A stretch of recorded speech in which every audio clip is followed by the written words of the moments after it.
Olá, sejam todos bem-vindos ao canal Embaixadores. É bom tê-los aqui para nós estudarmos mais uma vez juntos a Palavra de Deus. Gostaria hoje de compartilhar com vocês as lições que nós podemos aprender na terceira e última tentação de Jesus ali no deserto, depois daquele período de jejum. Como sempre devemos fazer, devemos estudar a palavra de Deus para tirar delas lições práticas para a nossa vida. E como é valioso esse texto que fala sobre a tentação, porque nós passamos por essas situações constantemente na nossa vida. E quantas vezes nos desesperamos porque não conseguimos vencer, caímos sempre, vez após vez. A tentação de Jesus nos oferece esperança e lições práticas para que nós possamos enfrentar essas situações e agir conforme o Senhor deseja, obter sucesso em nome de Jesus, porque Ele venceu o mundo. Amém? Queria então começar lendo Lucas capítulo 4, versos 5 até o 8. E elevando-o, mostrou-lhe num momento todos os reinos do mundo. Disse-lhe o diabo: dar-te-ei toda esta autoridade e a glória desses reinos, porque ela me foi entregue e a dou a quem eu quiser. Portanto, se prostrado me adorares, toda será tua. Mas Jesus lhe respondeu: está escrito, ao Senhor teu Deus adorarás, e só a Ele darás culto. Muito bem, queridos. A primeira coisa que eu queria destacar neste momento, no estudo de hoje, nessa tentação que Satanás fez, é que ele leva a Cristo e agora ele apresenta, o seu argumento mostrando as glórias dos reinos deste mundo. Mas olhe para os reinos deste mundo, olhe para o nosso mundo de uma forma geral. Todos eles não possuem problemas, crises, dificuldades, dias ruins, sofrimento. Eles não possuem também esse lado negativo da história? Então, por que Satanás ele só mostrou as glórias dos reinos? Porque é assim que ele age, queridos. Veja como é importante nós lermos a palavra de Deus. Através dela nós podemos entender as estratégias do inimigo para tentar nos destruir. Então é dessa forma que Satanás age. Ele vem trazendo algo para te iludir, algo que tem problema, que tem defeito, ele vende como se fosse a melhor coisa de todas. Então ele vende para a humanidade, para todos aqueles a quem ele tenta, ele não mudou de estratégia, ele faz a mesma coisa. Ele vende a ideia de uma vida abundante, de uma vida perfeita, sabe, tudo no 100%, mostrando as glórias do reino, mas é como um sepulcro caiado. Traz por fora uma beleza e por dentro ele esconde a podridão. E infelizmente dessa forma Satanás ele acaba comprando, ganhando, conquistando muitas almas para si, porque elas aceitam a oferta, elas sacrificam os seus princípios, aquilo que sabiam ser o certo, elas sacrificam para obter água desses poços vazios. E aí eu queria ler com vocês um texto que me vem à mente, que está em Marcos capítulo 9, verso 36. Aliás, Marcos 8,36, que diz assim, que aproveita o homem ganhar o mundo inteiro e perder a sua alma. Sabe, às vezes a gente esquece de olhar um pouco para cima, sabe? Eu te convido a fazer essa viagem, vai olhar um pouco as imagens do universo e veja como o nosso planeta é pequeno para a gente sonhar com a vida só daqui. Deus nos fez para algo muito maior, sabe? E às vezes há pessoas que vendem a sua alma por coisas que nem são 100%, sabe? Nem satisfazem.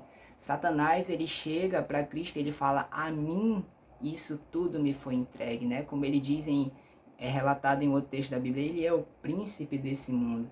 Então, as glórias aqui dessa terra, dessa situação atual que a gente está vivendo, a vida que tantas pessoas almejam, aquela vida abundante que tantos almejam chegar, o sucesso desse mundo, as glórias daqui, tudo isso é de Satanás. E somente aqueles que aceitam a sua proposta, se rendem diante dele, é que recebe essa bênção, entre aspas, né? Mas no fundo, como ele é um enganador, porque, sabe, isso não é dele. Quando Deus criou a terra e deu a Adão a oportunidade de ser um governador, ele era como um mordomo, ele cuidava de tudo, mas ele não era o dono. Quem é o dono? Deus é o dono da terra porque ele criou a terra. Então Adão governava junto com ele. Quando Adão caiu em pecado, Satanás usurpou esse poder e agora ele vem querer se considerar o dono e ele quer oferecer isso para Cristo, o Criador do planeta. Vejam como ele é esticado. Ok?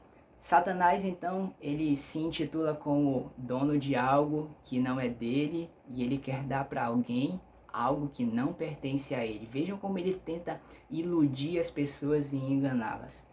E Cristo, ele fala assim, olha, busque primeiro o meu reino e tudo demais que você precisar, eu vou te acrescentar, eu vou te dar, eu vou suprir a sua necessidade. Quem está falando isso é o Criador, o Todo-Poderoso. Mas aí Satanás vem e diz, e isso está no Desejar de Todas as Nações, página 130, olha. Seja qual for a verdade sobre a vida eterna, para conseguir êxito neste mundo, precisas servir-me. E a escolha está na nossa mão. E aí ele fala, tenho nas mãos o teu bem-estar. Posso dar-te riquezas, prazeres, honra e felicidade. Dá ouvidos a meu conselho. Não te deixes levar por extravagantes ideias de honestidade ou abnegação. Preparei o caminho diante de ti. E ele vende essa ideia como se ele realmente quisesse o nosso bem, não é verdade? E aí ele chega e seduz as pessoas com a esperança de serem grandes, serem os maiorais do mundo. E enquanto ele faz isso, ele vai ganhando o controle da vida delas. E elas vão correndo, correndo, correndo para chegar em um lugar que elas nunca chegam. Já diria o sábio Salomão no final de sua vida, é correr atrás do vento. Então Satanás ele vem oferecer para as pessoas aquilo que na verdade ele não pretende dar para elas.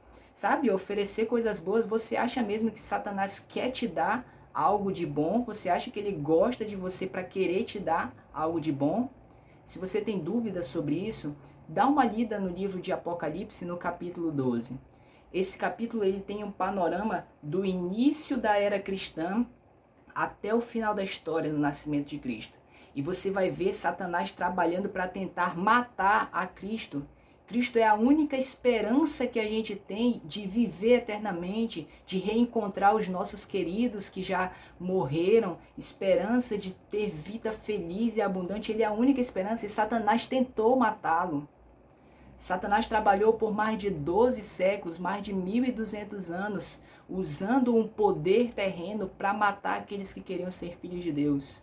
E a profecia termina dizendo que agora, no final dos tempos, ele está irado, perseguindo aqueles que estão ao lado do Senhor. Você acha que Satanás gosta da gente? Ele nos odeia, queridos. E aí ele vem com essa ideia de querer oferecer as glórias do mundo para a gente se dar bem. Ele quer matar a gente, ele quer nos levar por nós mesmos, quer nos fazer escolher, criando uma ilusão, uma miragem, fazer a gente escolher um caminho que nos leve para longe de Deus. A primeira lição que nós podemos aprender aqui nessa tentação é: não troque as glórias da eternidade pelas miragens dessa terra. Não faça isso, não vale a pena.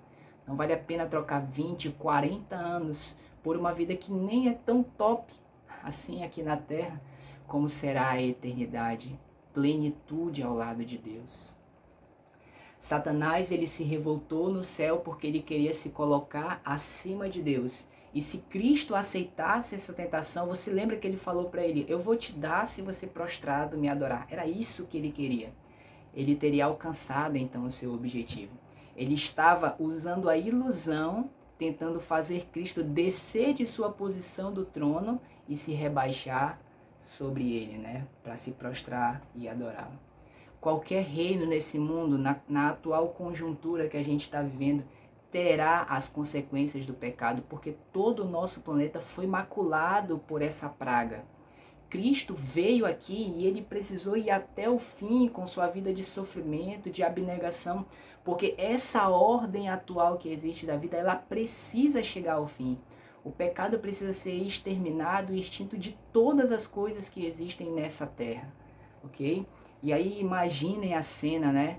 Cristo, o rei do exército do céu, ali humilhado, sujo, quase indo à morte, por causa de um sacrifício tão grande que foi necessário para que a humanidade fosse resgatada. No livro Desejado, na página 131, diz assim, olha, os anjos do céu haviam testemunhado o conflito, contemplando seu amado capitão, enquanto passava por inexprimíveis sofrimentos para nos abrir a nós um meio de escape. Então, realmente, Cristo ele estava aqui e passou por duras penas, duras provas, para que ele pudesse nos resgatar de volta. E aí quando você compara isso às coisas que Satanás quer nos oferecer, pense nisso. Se vale a pena entregar o controle, o domínio de sua vida nas mãos de Satanás. Mas aí alguém pode pensar assim, não, mas eu não vou totalmente para ele, não vou servir a ele. Mas queridos, ninguém pode servir a dois senhores. E o muro, você sabe, né? Sabe de quem é, sabe quem fez o muro. Então a gente tem que tomar uma firme decisão, se colocar audazmente ao lado de Cristo. A gente só vai entender o quanto custou esse sacrifício da redenção quando a gente chega lá no céu. E a gente vê as glórias daquele lugar, a maravilha que é aquele lugar, e a gente vê o quanto Cristo teve que abrir de mão para que a gente pudesse estar com ele lá. Uma segunda lição que nós precisamos aprender aqui é que essa ordem atual desse mundo, ela precisa ser destruída. Sabe, esses dias eu estava conversando com a minha esposa e a gente estava tentando imaginar um pouco do que é o céu. E eu falei para ela assim, sabe, às vezes a gente vai sentar em um campo gramado, não dá, porque tem espinho, tem formiga, a gente vai fazer um piquenique, a temperatura nunca tá boa, porque tá quente demais, a gente começa a suar. Não sei se você já teve a oportunidade de ir até o mar, e aí você entra no mar e é salgado demais, e é frio demais a água, e a gente nem isso consegue desfrutar, né, em plenitude. Tudo isso teremos no céu. Essa ordem atual está maculada pelo pecado e ela precisa ser destruída. Uma outra coisa que eu queria chamar a atenção para você é que na tentação de Jesus, a forma como ele responde Satanás, né? Retira-te, Satanás, vai embora daqui. Nós também podemos fazer isso em nome de Jesus, com o poder que há no nome dele, porque ele tem autoridade para expulsar Satanás. Eu queria ler com vocês a passagem que está no livro de Tiago, no capítulo 4, verso 7 e o verso 8. Sujeitai-vos, portanto, a Deus, mas resisti ao diabo, e ele fugirá de vós. Chegai-vos a Deus, e ele se chegará a vós outros. Purificai as mãos, pecadores, e vós que sois de ânimo dobre, limpai o coração. Mantenha-se em sujeição ao Senhor, mantenha-se no seu caminho, resista ao inimigo, e em nome de Jesus você também terá autoridade para mandá-lo se retirar e você ser liberto da tentação. E aí depois que Jesus terminou essa senda da tentação, aqueles dias difíceis, o relato bíblico termina dizendo que os anjos de Deus vieram, serviram, ele foi alimentado, restaurado fisicamente, mas especialmente fortalecido espiritualmente depois de um conflito, para que ele pudesse sair para cumprir a sua missão. Eu vejo quantas pessoas reclamam das dificuldades que passam na vida, tentações, provações, e às vezes elas não conseguem diferenciar que às vezes são escolhas que ela fez, que levam ela a ter uma situação e uma vida difícil e querem culpar a Deus por isso, querem culpar o inimigo por isso, e às vezes não é culpa de nenhum dos dois, é dela mesmo. Outras vezes reclama de situações de prova que ela passa e muitas vezes Deus está querendo usar isso para que a fé dela possa se fortalecer. Nós também precisamos ter esse discernimento espiritual diante das situações que nós estamos enfrentando. A última lição que eu queria deixar aqui, e na verdade é um lembrete para cada um de nós, é essa cena da tentação, a vitória de Cristo ali, e depois a sua vitória na cruz, foi o esmagamento da cabeça da serpente. A vitória já está ganha, Satanás já é um inimigo derrotado. E o que ele quer com a gente? Ele quer nos levar para a derrota junto com ele. Mas nós fomos convocados, convidados por Cristo. E todo o custo da viagem, do processo, ele já pagou. Ele deseja agora que a gente o aceite como o nosso Salvador, para que Ele possa entrar na nossa vida, possa redimir todos os nossos pecados, para que Ele possa nos transformar e a gente possa viver aqui aguardando o dia em que Ele vai voltar para buscar os seus filhos. Sabe, muitas pessoas têm medo do fim do mundo. Esconda-se sobre as asas de Cristo. Suplique a graça dele para que ela te cubra. Realmente a gente não merece o céu, mas Ele deseja nos salvar pela sua graça. Se entregue a Ele e o dia da volta de Jesus não será para você um dia de temor, mas um dia em que você vai encontrar aquele que você tem sonhado ver, aquele que você almeja abraçar e estar junto por toda a eternidade. Se apaixone por Cristo, veja o quanto Ele te ama e isso te ajudará a esperá-lo da forma como Ele deseja. Que Deus te abençoe.